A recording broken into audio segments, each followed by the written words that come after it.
राधे राधे। स्वागत है आप सभी का आज की इस नई वीडियो पे। अभी तक हमारे चैनल पर गीता के 4 अध्यायों का हिंदी अनुवाद प्रस्तुत किया जा चुका है। अगर आपने वे वीडियो ना देखी हो तो इस वीडियो के डिस्क्रिप्शन में मैं सारी ही लिंक शेयर कर दूंगी। कृपया करके उसे भी ज़रूर सुनें और आपका इस चैनल पर जो स्नेह प्राप्त हुआ है उसके लिए हम आपके बहुत बहुत आभारी हैं और बहुत बहुत धन्यवाद आपका, जो आपने हमारी वीडियोस को इतना ज़्यादा पसंद किया है। आपसे निवेदन है कि आगे की भी वीडियो को आप अपने सभी प्रियजनों के साथ शेयर करें ताकि हमें भी आगे वीडियो बनाने के लिए प्रोत्साहन प्राप्त हो। अगर आपने अभी तक इस चैनल को सब्सक्राइब नहीं किया है तो कृपया करके इस चैनल को सब्सक्राइब अवश्य कर लें ताकि आगे भी इस चैनल पर जो भी वीडियो प्रस्तुत की जाएं वह आप आसानी से श्रवण कर सकें। तो आइए आज के हम श्रीमद् भगवद गीता के 5वें अध्याय को प्रारंभ करते हैं। बोलिए श्री विष्णु भगवान की जय। ओम श्री परमात्मने नमः। अर्जुन उवाच। उसके उपरांत अर्जुन ने पूछा, हे कृष्ण, आप कर्मों के संन्यास की और फिर निष्काम कर्मयोग की प्रशंसा करते हो, इसलिए इन दोनों में एक जो निश्चय किया हुआ कल्याणकारक होवे उसको मेरे लिए कहिए। श्री भगवान उवाच। इस प्रकार अर्जुन के पूछने पर श्री कृष्ण महाराज बोले, हे अर्जुन, कर्मों का संन्यास अर्थात मन, इंद्रियों और शरीर द्वारा होने वाले संपूर्ण कर्मों में कर्तापन का त्याग और निष्काम कर्मयोग अर्थात समत्व बुद्धि से भगवत अर्थात कर्मों का करना, यह दोनों ही परम कल्याण करने वाले हैं। परंतु उन दोनों में भी कर्मों के संन्यास से निष्काम कर्मयोग साधन में सुगम होने से श्रेष्ठ है। इसीलिए हे अर्जुन, जो पुरुष ना किसी से द्वेष करता है और ना किसी की आकांक्षा करता है वह निष्काम कर्मयोगी सदा सन्यासी ही समझने योग्य है, क्योंकि राग द्वेष आदि द्वंद्वों से रहित पुरुष सुखपूर्वक संसार रूप बंधन से मुक्त हो जाता है। और हे अर्जुन, ऊपर कहे हुए सन्यास और निष्काम कर्मयोग को मूर्ख लोग अलग अलग फल वाले कहते हैं, ना कि पंडित जन, क्योंकि दोनों में से एक में भी अच्छी प्रकार स्थित हुआ पुरुष दोनों के फल स्वरूप परमात्मा को प्राप्त होता है तथा ज्ञान योगियों द्वारा जो परम धाम प्राप्त किया जाता है, निष्काम कर्म योगियों द्वारा भी वही प्राप्त किया जाता है। इसलिए जो पुरुष ज्ञान योग और निष्काम कर्म योग को फल स्वरूप से एक ही देखता है वह ही यथार्थ देखता है। परंतु हे अर्जुन, निष्काम कर्मयोग के बिना संन्यास अर्थात मन, इंद्रियों और शरीर द्वारा होने वाले संपूर्ण कर्मों में कर्तापन का त्याग प्राप्त होना कठिन है और भक्त वत्स रूप को मनन करने वाला निष्काम कर्मयोगी परब्रह्म परमात्मा को शीघ्र ही प्राप्त हो जाता है तथा वश में किया हुआ है। शरीर जिसके ऐसा जितेंद्रिय और विशुद्ध अंतःकरण वाला एवं संपूर्ण प्राणियों के आत्मरूप परमात्मा में एक ही भाव हुआ निष्काम कर्मयोगी कर्म करता हुआ भी लिपायमान नहीं होता। और हे अर्जुन, तत्व को जानने वाला सांख्य योगी तो देखता हुआ, सुनता हुआ, स्पर्श करता हुआ, सूंघता हुआ, भोजन करता हुआ, गमन करता हुआ, सोता हुआ, श्वास लेता हुआ, बोलता हुआ, त्यागता हुआ, ग्रहण करता हुआ तथा आँखों को खोलता और मीचता हुआ भी सब इंद्रियां अपने अपने अर्थों में बरत रही हैं। इस प्रकार समझता हुआ निसंदेह ऐसे माने कि मैं कुछ भी नहीं करता हूँ। परंतु हे अर्जुन, देहाभिमानियों द्वारा यह साधन होना कठिन है और निष्काम कर्मयोग सुगम है, क्योंकि जो पुरुष सब कर्मों को परमात्मा में अर्पण करके और आसक्ति को त्याग कर कर्म करता है वह पुरुष जल से कमल के पत्ते की सदृश पाप से लिपायमान नहीं होता। इसीलिए निष्काम कर्मयोगी ममत्व बुद्धि रहित केवल इंद्रिय, मन, बुद्धि और शरीर द्वारा भी आसक्ति को त्याग कर अंतःकरण की शुद्धि के लिए कर्म करते हैं।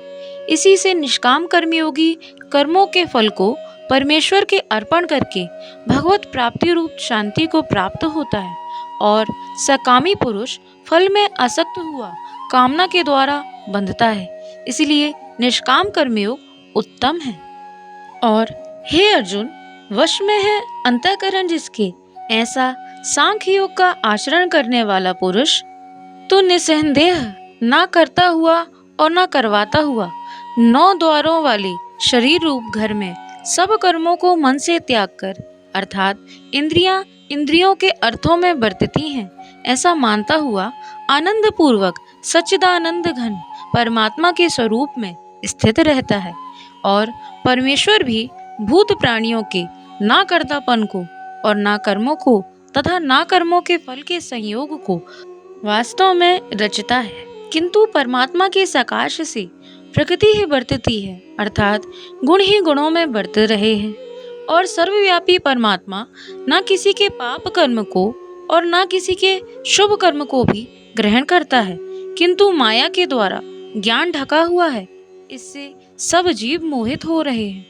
परंतु जिनका वह अंतःकरण का अज्ञान आत्मज्ञान द्वारा नाश हो गया है, उनका वह ज्ञान सूर्य के सदृश उस सच्चिदानंद घन परमात्मा को प्रकाशता है, अर्थात परमात्मा के स्वरूप को साक्षात कराता है।